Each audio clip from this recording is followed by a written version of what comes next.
Heavy metal rock. Global mind.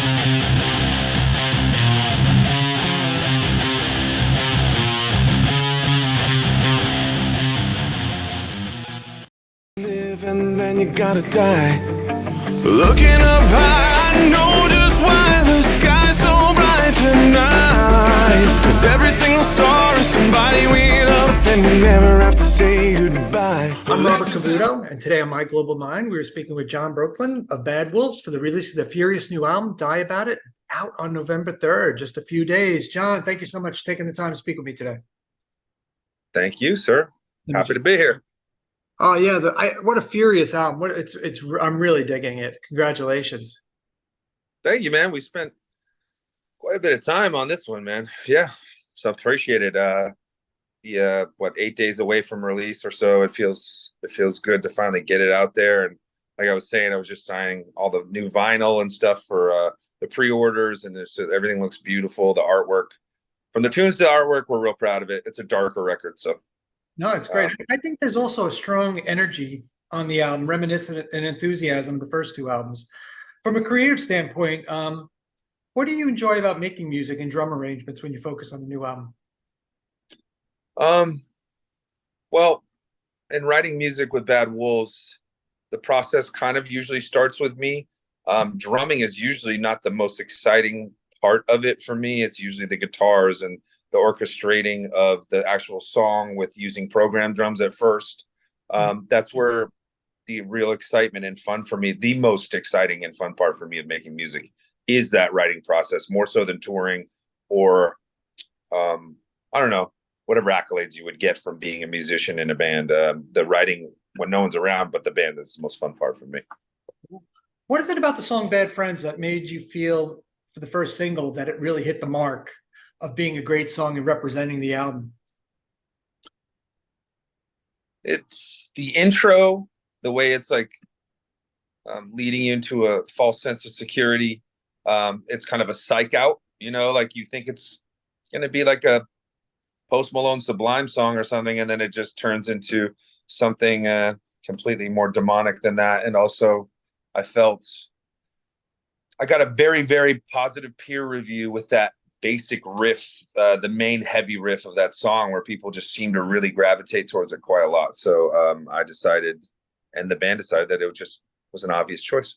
Yeah. What could you tell me about the headspace that you and the band were in when you were making that album? Yeah, internally it was a good move to start off. Like, a lot of times I would do a lot of things on my own and bring it in. And then on this one, like, me and Doc and Max started at the same time, kind of. Yeah. A little more camaraderie to it from the beginning. I felt highly motivated and excited and eager to do something that was moving away from the Dear Monsters album cycle, which for us was pretty tumultuous. Mm-hmm. Due to a lot of reasons. I don't know, that I don't need to get into, but it was just like, it wasn't a fun record cycle, that's for sure. Yeah. Coming off a member change and a lawsuit and all this stuff, and a lot of accusations flying around about particular band members everywhere, kind of like we kind of got pinned as a band that like was nothing without someone, and that we had nothing to do with any of the writing and any of that. And it was just like, okay, well, if that's what everyone thinks of that, or that's what the narrative that's been created about that, then this record will show exactly what we can do without, whatever. So yeah, and it's, the band members have always been involved in the music with this thing, so. I think it's a great album. Yeah.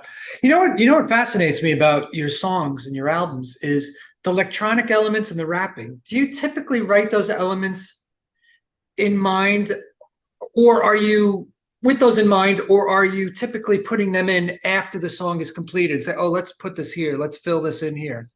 I'm wondering how that works.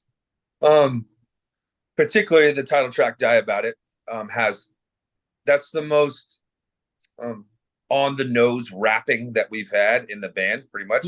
There's been scream rapping and stuff like that, but we wrote that song with no idea in mind. It didn't change structurally at all, besides we took out one riff. It didn't really change structurally at all. We had no idea that it was going to be rapping on it. And then that was all DL. DL came, we were riding in Pasadena. well, mainly he was out here to be tracking vocals, and I picked him up in the morning and he says, dude, I got this rap part for this. And I was like, all right, let's go. And that came out great. That's fantastic. It's a testament to the band about all, I guess, agreeing on the type of music that you all like to do, and all the spirituality and the continuality within the members to enjoy something like that. Tell me a little bit about that. Oh, it's not always on the same page, that's for sure. What's a good?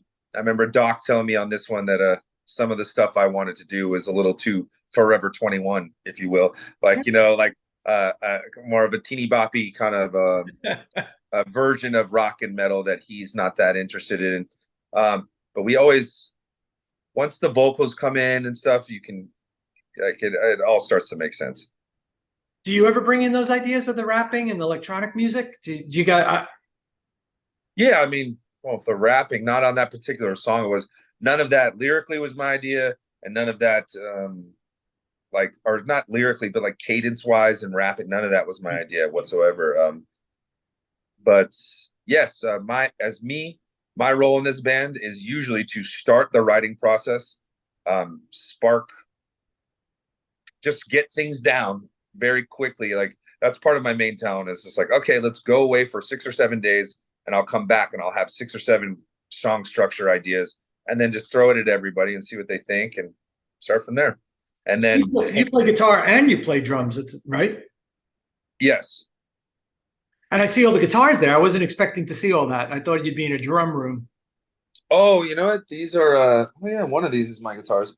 But this is a facade. This is my home, but this is not my gear.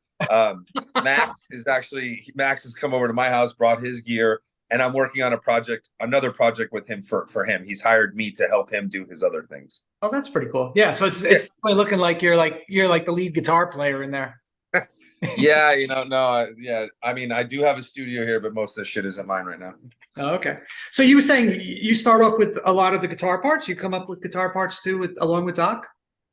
Yeah, no. It's just Doc will. Well, with me, let's start with me. I usually throughout, like I'll do it now. We're gonna start touring for this Die About It cycle. I will compile for the next year and a half of just riffs that I like, that I know, and then I refine them, and then so when it's time to write, I go, here's what I have. Me and Max get in the room, or me, Max, and Doc, and I just show them everything, and we start getting to it.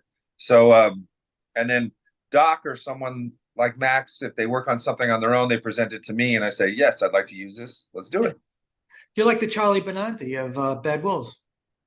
Charlie Benanti, I mean, he is more previously in my old band, Devil Driver, when I was writing for that band, he was a main influence on me as a guitar player, which a lot of people don't know he's a guitar player, but yes. Yeah.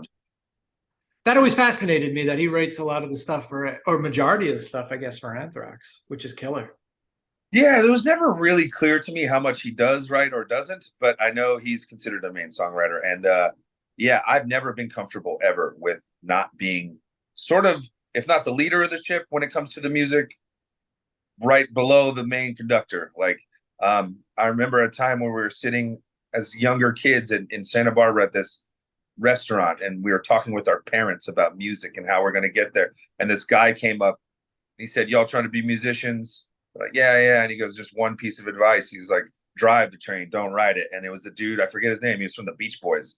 Yeah. And he was like, and that always stuck with me. I was like, yeah, like, so whatever I'm doing, I'm trying to be, creatively a massive part of it. And also even like when it comes to like business stuff, I like to be involved with everything as much as possible. It's smart to keep your eye on the money too, right? Yeah, when there is money. Yeah.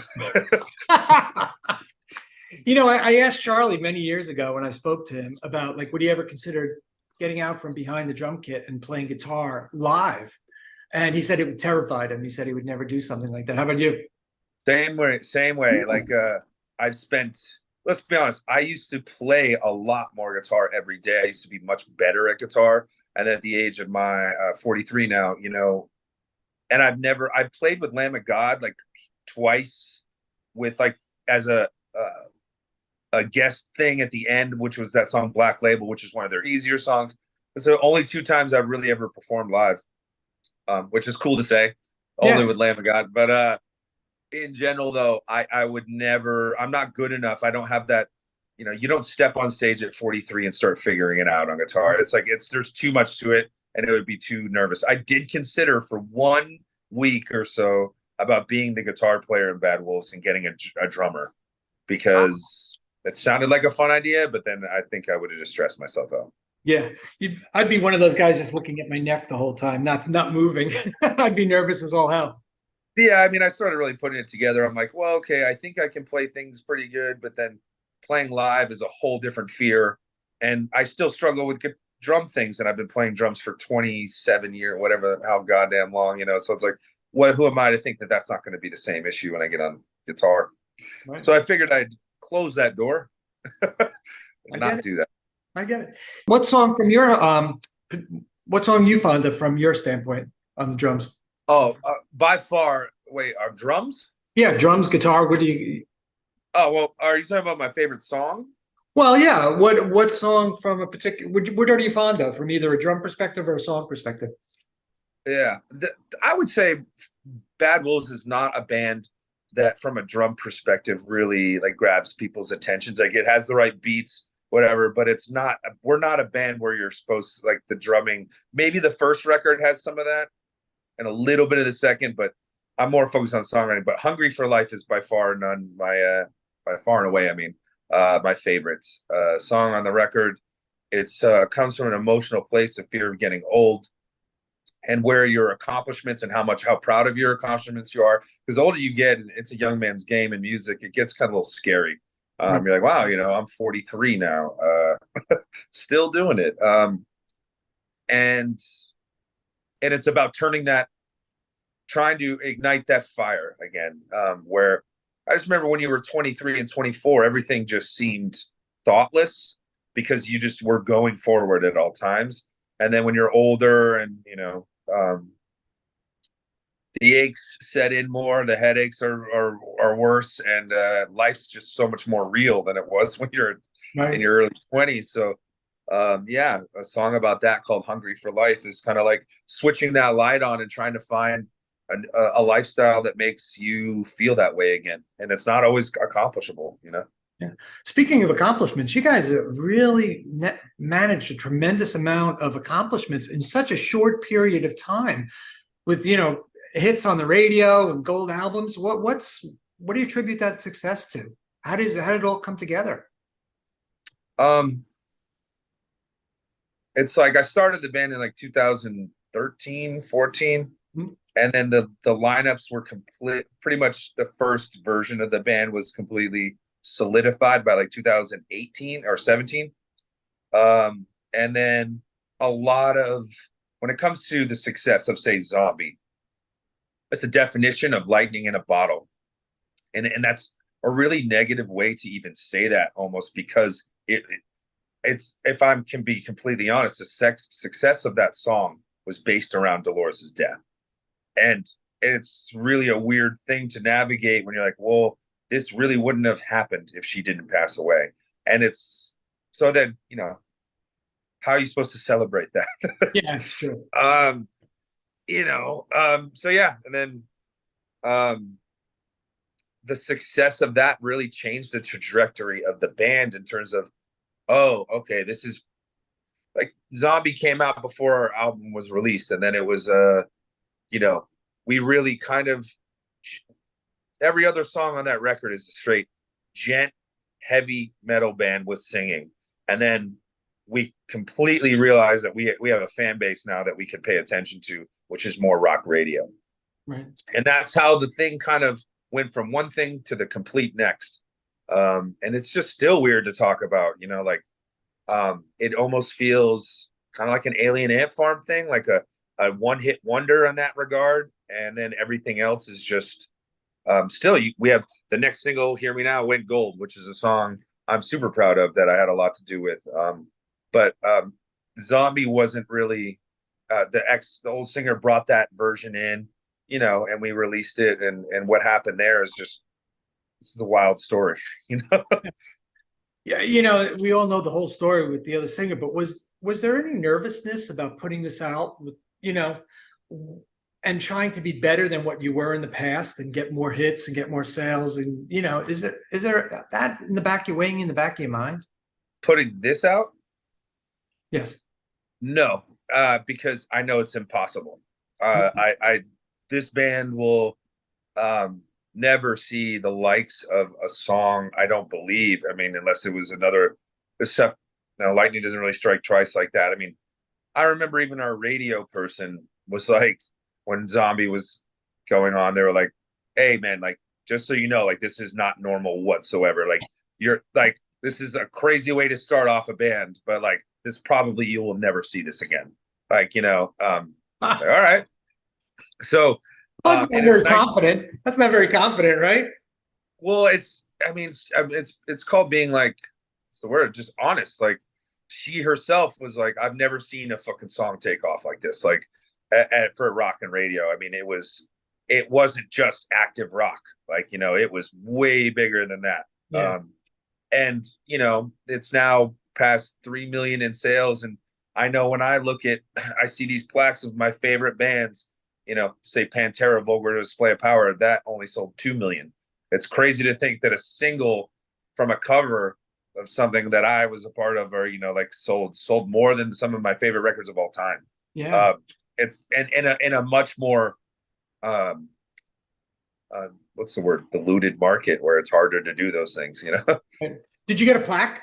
Did you get like a gold plaque? Or yeah, we have there's one. It just surpassed 3 million, so I don't have that one, but I have the million one. Yeah, that's pretty sharp. Pretty cool. Yeah, it's nice compliment. Cool. Congratulations, because the band's great, and I wish you the best. And I want to thank you so much for your time today. I really respect it, and I think it was a fantastic interview. So thank you so much. All right, man. Thank you very much. I'll see you on the road. I'll be when you come to New Jersey. I'll be there. All right. Thanks, buddy. All right. Bye-bye. Bye.